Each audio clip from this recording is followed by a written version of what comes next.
To Sherlock Holmes, she is always the woman. I have seldom heard him mention her under any other name. In his eyes, she eclipses and predominates the whole of her sex. It was not that he felt any emotion akin to love for Irene Adler. All emotions, and that one particularly, were abhorrent to his cold, precise, but admirably balanced mind. He was, I take it, the most perfect reasoning and observing machine that the world has seen. But as a lover, he would have placed himself in a false position. He never spoke of the softer passions, save with a jibe and a sneer. They were admirable things for the observer, excellent for drawing the veil from men's motives and actions. But for the trained reasoner to admit such intrusions into his own delicate and finely adjusted temperament was to introduce a distracting factor which might throw a doubt upon all his mental results. Grit in a sensitive instrument, or a crack in one of his own high-power lenses, would not be more disturbing than a strong emotion in a nature such as his. And yet there was but one woman to him, and that woman was the late Irene Adler, of dubious and questionable memory. I had seen little of Holmes lately. My marriage had drifted us away from each other. My own complete happiness and the home-centered interests which rise up around a man who first finds himself master of his own establishment were sufficient to absorb all my attention. While Holmes, who loathed every form of society with his whole Bohemian soul, remained in our lodgings in Baker Street, buried among his old books and alternating from week to week between cocaine and ambition, the drowsiness of the drug and the fierce energy of his own keen nature. He was still, as ever, deeply attracted by the study of crime, and occupied his immense faculties and extraordinary powers of observation in following out those clues, and clearing up those mysteries which had been abandoned as hopeless by the official police. From time to time I heard some vague account of his doings, his summons to Odessa in the case of the Trepoff murder, of his clearing up of the singular tragedy of the Atkinson brothers at Trincomalee, and finally of the mission which he had accomplished so delicately and successfully for the reigning family of Holland. Beyond these signs of his activity, which I merely shared with all the readers of the daily press, I knew little of my former friend and companion. One night, it was the 20th of March, 1888, I was returning from a journey to a patient, for I had now returned to civil practice, when my way led me through Baker Street. As I passed the well-remembered door, which must always be associated in my mind with my wooing and with the dark incidents of the study in scarlet, I was seized with a keen desire to see Holmes again, and to know how he was employing his extraordinary powers. His rooms were brilliantly lit, and even as I looked up, I saw his tall, spare figure pass twice in a dark silhouette against the blind. He was pacing the room swiftly, eagerly, with his head sunk upon his chest and his hands clasped behind him. To me, who knew his every mood and habit, his attitude and manner told their own story. He was at work again. He had risen up out of his drug-created dreams and was hot upon the scent of some new problem. I rang the bell and was shown up to the chamber which had formerly been in part my own.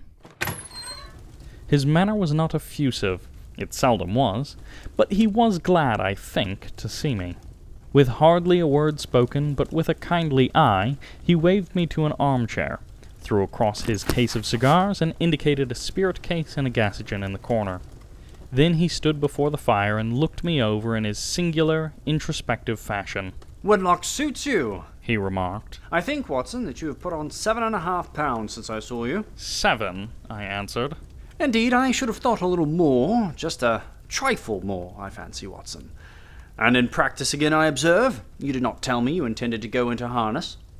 "Then how do you know?" "I deduce it.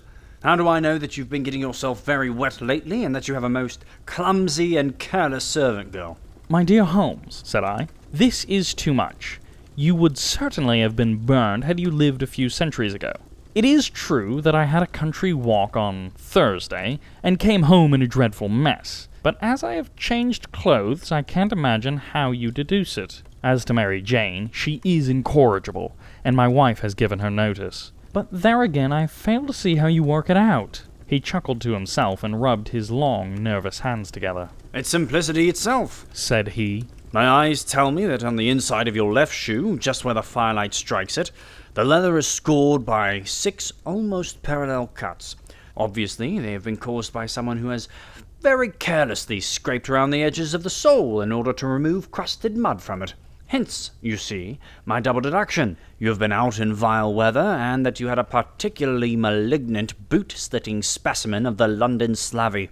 As to your practice, if a gentleman walks into my room smelling of iodoform, with a black mark of nitrate silver upon his right forefinger, and a bulge on the right side of his top hat to show where he has secreted his stethoscope, I must be dull indeed if I do not pronounce him to be an active member of the medical profession. I could not help laughing at the ease with which he explained his process of deduction. When I hear you give your reasons, I remarked, the thing always appears to me to be so ridiculously simple that I could easily do it myself, though at each successive instance of your reasoning I am baffled until you explain your process. And yet I believe that my eyes are as good as yours. Quite so, he answered, lighting a cigarette and throwing himself down into an armchair. You see, but you do not observe. The distinction is clear. For example, you have frequently seen the steps which lead up from the hall to this room. Frequently. How often? Well, some hundreds of times. Then how many are there? How many? I don't know. Quite so. You have not observed. Yet you have seen. That is just my point.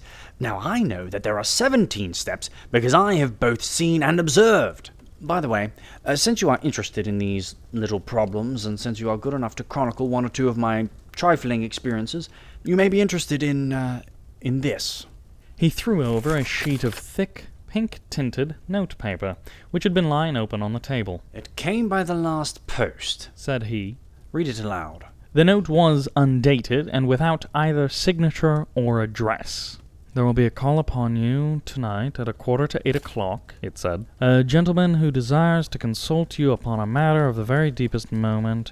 Your recent services to one of the royal houses of Europe have shown that you are one who may be safely trusted with matters which are of an importance which can hardly be exaggerated. This account of you we have from all quarters received. Be in your chamber at that hour, and do not take it amiss if your visitor wear a mask. This is indeed a mystery, I remarked. What do you imagine it means? I have no data yet. It's a capital mistake to theorize before one has data. Insensibly, one begins to twist facts to suit theories, and instead of theories to suit facts. But the note itself, what do you deduce from it? I carefully examined the writing and the paper upon which it was written. The man who wrote it was presumably well-to-do, I remarked, endeavoring to imitate my companion's process. Such paper could not be bought under £0.50 a packet. It is peculiarly strong and stiff. Peculiar. That is the very word, said Holmes. It's not an English paper at all. Hold it up to the light. I did so, and saw a large E with a small G, a P, and a large G with a small T woven into the texture of the paper. What do you make of that? Asked Holmes. The name of the maker, no doubt. Or his monogram, rather. Not at all. The G with the small t stands for Gesellschaft, which is the German for company. It is a customary contraction like our co. P, of course, stands for papier. Now, for the EG, let us glance at our Continental Gazetteer. He took down a heavy brown volume from his shelves. Glonitz. Here we are, Egria. It is in a German-speaking country, in Bohemia, not far from Carlsbad, remarkable as being the scene of the death of Wallenstein, and for its numerous glass factories and paper mills. Ha! My boy, what do you make of that? His eyes sparkled, and he sent up a great blue triumphant cloud from his cigarette. The paper was made in Bohemia, I said. Precisely. And the man who wrote the note is a German. Do you note the peculiar construction of the sentence? This account of you we have from all quarters received. A Frenchman or a Russian could not have written that. It is the German who is so uncourteous to his verbs. It only remains, therefore, to discover what is wanted by this German who writes upon Bohemian paper and prefers wearing a mask to showing his face. And here he comes, if I am not mistaken. to resolve all our doubts. As he spoke, there was the sharp sound of horses' hooves and grating wheels against the curb, followed by a sharp pull at the bell. Holmes whistled. A pair by the sound? Said he. Yes. He continued glancing out of the window. A nice little Bruges and a pair of beauties. 150 guineas apiece. There's money in this case, Watson, if there is nothing else. I think I had better go, Holmes. Not a bit, Doctor. Stay where you are. I am lost without my Boswell. And this promises to be interesting. It would be a pity to miss it. But your client... Never mind him. I may want your help, and so may he. Here he comes. Sit down in that armchair, Doctor, and give us your best attention. A slow and heavy step, which had been heard upon the stairs and in the passage, paused immediately outside the door. Then there was a loud and authoritative tap. Come in, said Holmes.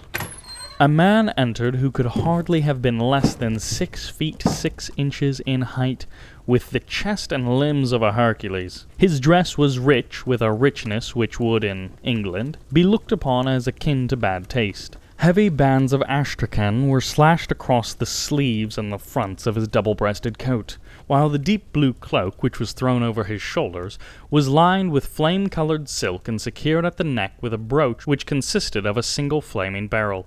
Boots which extended halfway up his calves, and which were trimmed at the tops with rich brown fur, completed the impression of barbaric opulence which was suggested by his whole appearance. He carried a broad-brimmed hat in his hand, while he wore across the upper part of his face, extending down past the cheekbones, a black vizard mask, which he had apparently adjusted that very moment, for his hand was still raised to it as he entered. From the lower part of the face he appeared to be a man of strong character, with a thick hanging lip and a long straight chin suggestive of resolution pushed to the length of obstinacy. You had my note? He asked with a deep, harsh voice and a strongly marked German accent. I told you that I would call. He looked from one of us to the other of us, as if uncertain which to address. Pray, take a seat, said Holmes. This is my friend and colleague, Dr. Watson, who is occasionally good enough to help me in my cases. Whom have I the honor to address? You may address me as Count von Krom, a Bohemian nobleman. I understand that this gentleman, your friend, is a man of honor and discretion, whom I may trust with a matter of the most extreme importance. If not, I should much prefer to communicate with you alone. I rose to go, but Holmes caught me by the wrist and pushed me back into my chair. It is both or none, said he. You may say before this gentleman anything which you may say to me. The Count shrugged his broad shoulders. Then I must begin, said he, by binding you both to absolute secrecy for 2 years. At the end of that time, it will be of no importance. At the present, it is not too much to say that it is of such weight that it may have influence upon European history. I promise, said Holmes. And I, You will excuse this mask, continued our strange visitor. The august person who employs me wishes his agent to be unknown to you, and I may confess at once that the title by which I have called myself is not exactly mine own. I was aware of it, said Holmes dryly. The circumstances are of great delicacy, and every precaution has to be taken to quench what might grow to be an immense scandal and seriously compromise one of the reigning families of Europe. To speak plainly, the matter implicates the great house of Ormstein, hereditary kings of Bohemia. I was also aware of that, murmured Holmes, settling himself down in his armchair and closing his eyes. Our visitor glanced with some apparent surprise at the languid, lounging figure of the man who had been, no doubt, depicted to him as the most incisive reasoner and the most energetic agent in Europe. Holmes slowly reopened his eyes and looked impatiently at his gigantic client. If your Majesty would consent to state your case, he remarked, I should be better able to advise you. The man sprang from his chair and paced up and down the room in incontrollable agitation. Then, with a gesture of desperation, he tore the mask from his face and hurled it upon the ground. You're right, he cried. I am the king. Why should I attempt to conceal it? Why, indeed, murmured Holmes. Your Majesty had not spoken before I was aware that I was addressing Wilhelm Gottsreich Sigismund von Ormstein, Grand Duke of Cassel-Fellerstein and hereditary King of Bohemia. But you can understand, said our strange visitor, sitting down once more and passing his hand over his high white forehead. you can understand that I am not accustomed to doing such business in my own person. Yet the matter was so delicate that I could not confide in an agent without putting myself in his power. I have come incognito from Prague for the express purpose of consulting you. Then pray consult, said Holmes, shutting his eyes once more. The facts are briefly these. Some 5 years ago, during a lengthy visit to Warsaw, I made the acquaintance of the well-known adventuress Irene Adler. The name is no doubt familiar to you. Kindly look her up in my index, Doctor. Murmured Holmes without opening his eyes. For many years he had adopted a system of docketing all paragraphs concerning men and things, so that it was difficult to name a subject or a person on which he could not at once furnish information. In this case I found her biography sandwiched in between that of a Hebrew rabbi and that of a staff commander who had written a monograph upon deep-sea fishes. Let me see. Said Holmes. Born in New Jersey in the year 1858. Contralto. La Scala. Prima donna, Imperial Opera of Warsaw. Yes. Retired from the operatic stage. Living in London, quite so. Your Majesty, as I understand, became entangled with this young person, wrote her some compromising letters, and is now desirous to get those letters back. Precisely so, but how? Was there a secret marriage? None. No legal papers or certificates? None. Then I fail to follow, Your Majesty. If this young person should produce her letters for blackmailing or other purposes, how is she to prove their authenticity? There is the writing. Forgery. My private notepaper. Stolen. Mine own seal. Imitated. My photograph. Bought. We were both in the photograph. Oh dear. That is very bad. Your Majesty has indeed committed an indiscretion. I was mad. Insane. You have compromised yourself seriously. I was only crown prince then. I was young. I am but 30 now. It must be recovered. We have tried and failed. Your Majesty must pay. It must be bought. She will not sell. Stolen, then. 5 attempts have been made. Thrice burglars in my pay ransacked her house. Once we diverted her luggage when she traveled. Twice she has been waylaid. There has been no result. No sign of it? Absolutely none. Holmes laughed. This is quite a pretty little problem, said he. But a very serious one to me, returned the king reproachfully. Very, indeed. And what does she propose to do with the photograph? To ruin me. But how? I am about to be married. So I've heard. To Clotilde Lodman von Saxe-Meiningen, second daughter of the King of Scandinavia. You may know the strict principles of her family. She is herself the very soul of delicacy. A shadow of a doubt as to my conduct would bring the matter to an end. And Irene Adler? Threatens to send them the photograph. And she will do it. I know she will do it. You do not know her, but she has a soul of steel. She has the face of the most beautiful woman, but the mind of the most resolute of men. Rather than that I should marry another woman, there are no links to which she would not go. None. You are sure she has not sent it yet? I am sure. And why? Because she has said that she would send it on the day when the betrothal was publicly proclaimed. That will be next Monday. Oh, then we have 3 days yet. said Holmes with a yawn. That is very fortunate, as I have 1 or 2 matters of importance to look into just at present. Your Majesty will of course stay in London for the present? Certainly. You will find me at Langham under the name of Count von Kram. Then I shall drop you a line and let you know how we progress. Pray do so. I shall be all anxiety. Then, as to money? You have carte blanche. Absolutely. I tell you that I would give one of the provinces of my kingdom to have that photograph. And for present expenses? The king took a heavy chamois leather bag from under his cloak and laid it on the table. There are 300 pounds in gold and 700 in notes, he said. Holmes scribbled a receipt upon a sheet of his notebook and handed it to him. And Mademoiselle's address? He asked. Is Briony Lodge, Serpentine Avenue, St. John's Wood. Holmes took a note of it. One other question, said he. Was the photograph a cabinet? It was. Then good night, Your Majesty, and I trust we shall soon have some good news for you. And good night, Watson, he added, as the wheels of the Royal Brugium rolled down the street. If you'll be good enough to call tomorrow afternoon at 3 o'clock, I should like to chat this little matter over with you.